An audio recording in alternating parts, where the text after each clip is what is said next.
The comment section on YouTube can be an amazing place, and a lot of people were concerned about the safety of this project. So we decided to take this video down and put this warning up front. You can't see the safety things that we did behind the scenes to make sure that we were safe working on this project. So please do not try to replicate this or dig any deep hole in the ground by hand. It can be very dangerous. The ground can shift. Very bad things can happen. So please do not try this at home. We want you to be safe.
Finally, it's the first day of the Weld Dig here on the Homestead, and it's still cool this morning, so we're working hard early on instead of when it gets really, really hot this afternoon. And we're going to be digging a well. We're about, I don't know, 100 feet outside the front door of the cabin. We do have water that's semi-close here. We got a pond, but it's nasty, brackish water. We want to get a water source a little closer to us.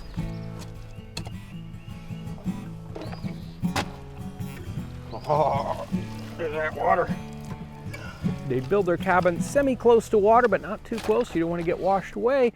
And then dig a well a little bit closer to their cabin. So that's what we're doing now. This well is going to be, 3 or 4 feet in diameter and anywhere from 10 to 12 feet deep, depending on exactly where we're going to find water. We're going to line this with some old kegs. We'll talk about that later when we get to that part of the digging. Right now, it's just the hard work of getting into that soil.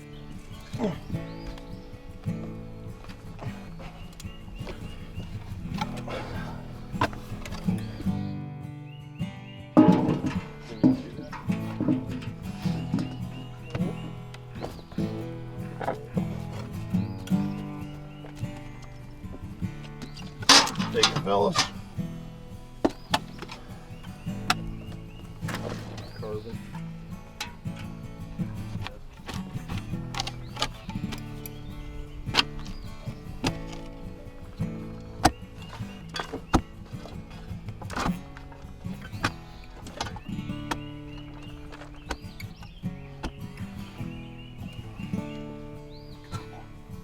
All right, there you go.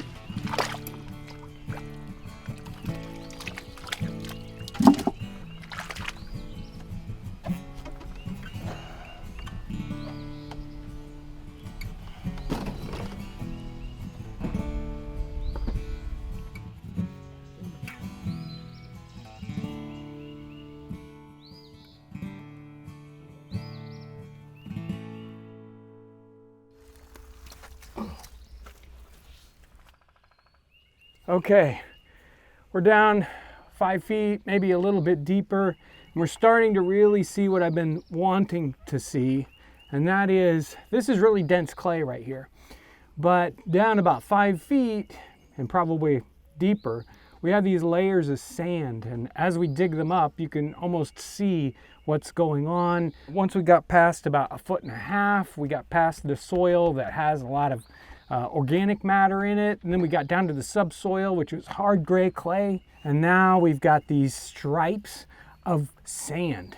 It's very fine sand, but it's sand, and that allows the water to kind of move subsoil all the way through this entire field. Now, we're on a slope, and there's a sand deposit way up here about 300 feet at the top of the hill, which is kind of weird. But so rain comes down at the top of the hill, goes through that sand and down into that fine sand layer, and then runs underneath this soil that we have here.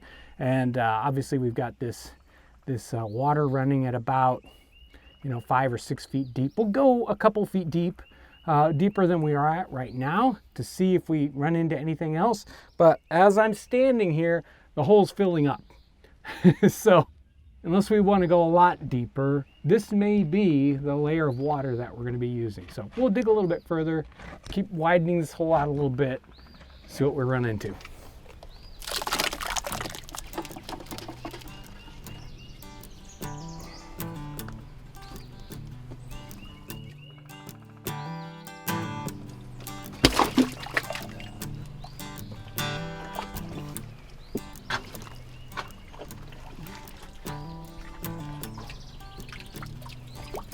Definitely getting grittier down here. Look at that.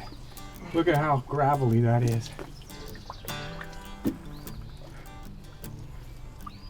Now instead of fine sand, we hit coarse sand. That's what we're looking for.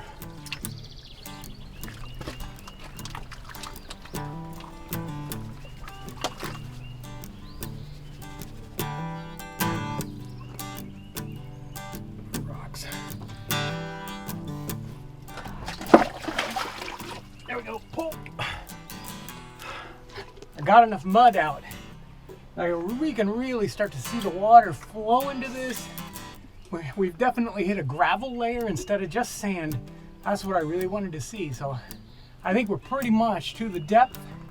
Of course, we need to be down deep enough so that we can scoop that water out with a bucket. So it needs to be 6-8 inches at least. Deeper than that, maybe 2 foot would be a lot better.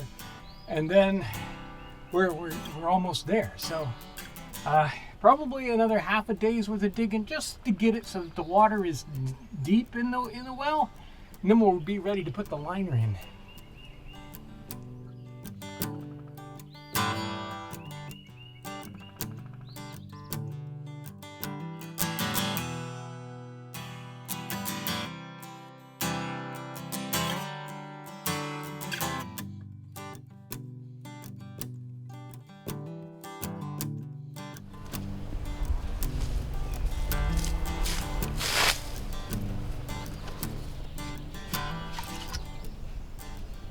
Here we are, morning of the third day. So we kind of finished off at about 7.5 feet last night. It started filling in with water. We could kind of see it pouring in. The big question was, how deep would the water get overnight? And here we are with our testing stick here, and we have easily more than 2 feet of water in the bottom of this well. This is really looking good. We got to have enough water in the bottom so that the bucket comes down, kind of turns on its side, and then it fills up with water.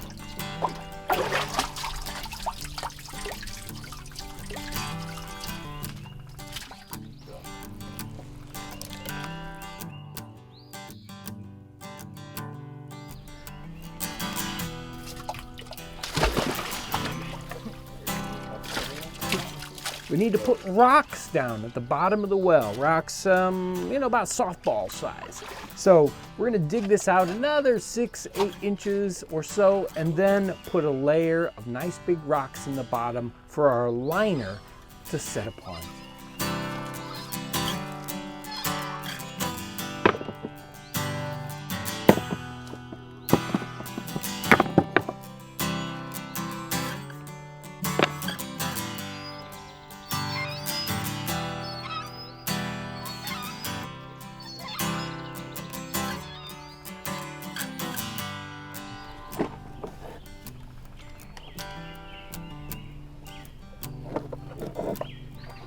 We want rocks in the bottom so that when the bucket goes down, it doesn't scoop up mud off the very bottom. So that's, and it also helps the liner not sink down into the well.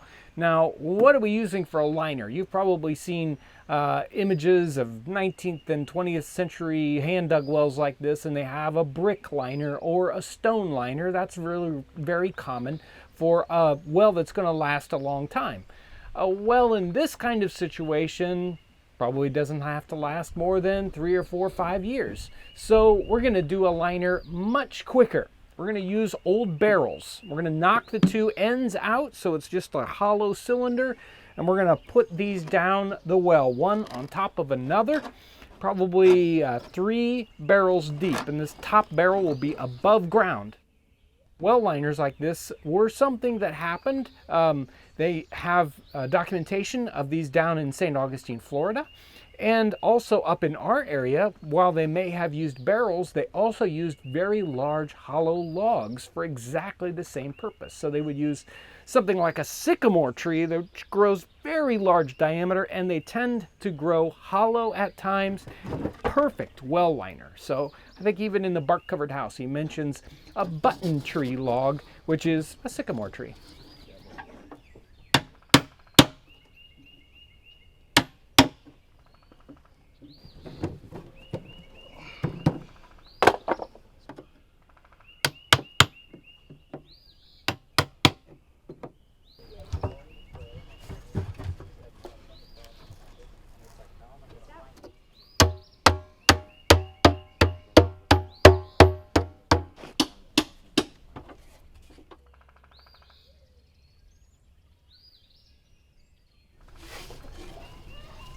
There you go.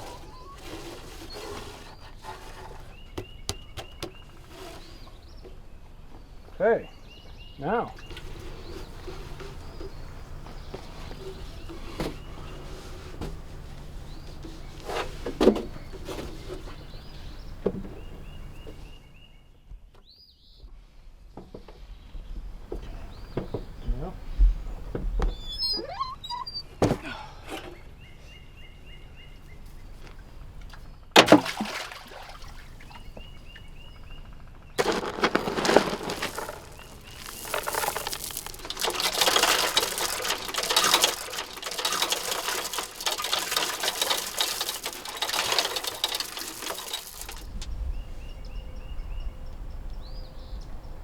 It's going to be pretty cool.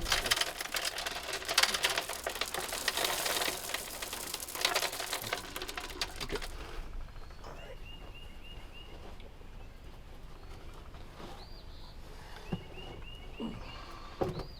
I don't know what you're saying. It's not tilted. It's not there yet. Probably got another 8 inches. Oh, really?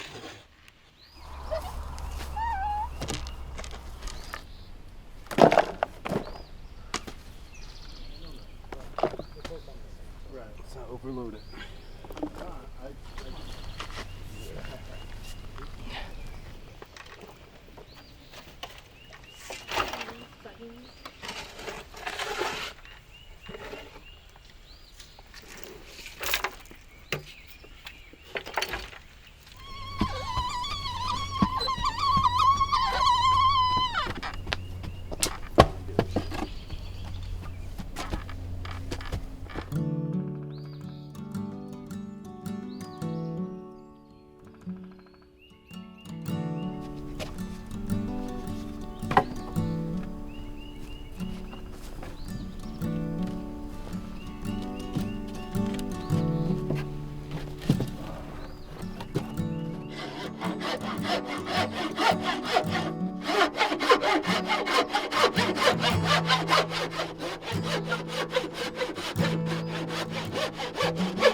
One more.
We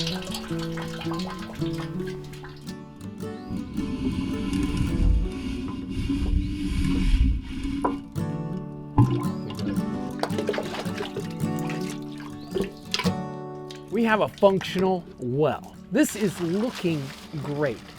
As a project where I sort of envision it, this has been one of the most successful ones we've ever done here on the homestead. This is exactly like I expected it to be. We are 7.5, 8 feet deep. We have at least 1.5 feet of water in the bottom, more like 2 feet of water. The kegs that we used to line this well worked perfectly. We set them up one on another, packed the soil around them. Everything looks great. The water is clearing up. It's cold. It's great. This well is going to be perfect for the homestead. We just have one thing that we have to finish up with this well. We have to come up with some crane system to bring this bucket up and out of the well to make it a little bit easier. I've got a plan for that. We're going to come up with a stick crane that will bring this water up and out of the well. It'll make it really easy. So it's been almost 3 years since we completed the cabin project, the beginning of this whole homestead. And, almost right away, we wanted to do a well. We need to have water. And finally, we've gotten to finish that up, and it's worked out just perfectly. So I'm really, really happy the way this is coming together and everything else is coming together. It's so exciting. Hey, I want to thank you for being part of this project, watching the videos, kind of giving us support. We couldn't do it without you. Thank you so much. And I can't wait to get working on this crane. This is going to be the finishing touch to the well.